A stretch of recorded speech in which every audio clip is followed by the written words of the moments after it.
brewer at Amsterdam Brewery. I've been working here for almost 10 years now.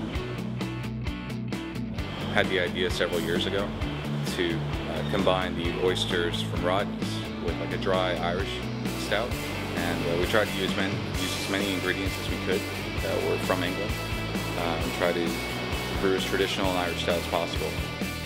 And that started with replicating the water profile of Dublin, actually, we're famous for their Irish stouts.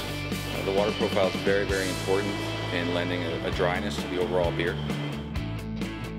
We then also use all English malts, and those range from Maris Otter Heritage malts to roasted barley to Thomas Fawcett Dark Crystals. We also use some wheat malt to give it a little bit more body, and a rye malt to actually kind of give it like a slight spiciness in the background. We also use an English ale yeast. Yeah, we just tried to go as traditional as we possibly could. One of the coolest things about this brew was the chance to use Rodney's own oysters, harvested from his own farm in PEI. The idea was to shuck them as fresh as possible.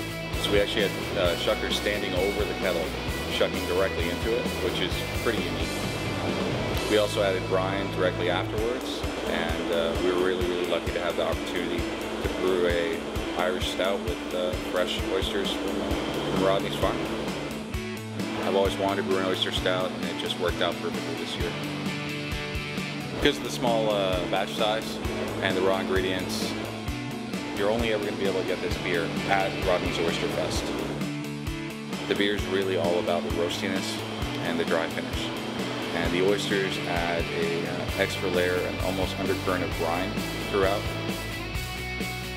Yeah, very enjoyable and should pair perfectly with oysters. It's tasting great so far, and couldn't be happier overall with the whole process. And yeah, it's just been a blast. If you want to try the Apocalypse Oyster Stout, it's going to be available at Rodney's Oyster Fest, which is in their 25th year doing it, on July 15th. So yeah, if you want to try the beer, come out.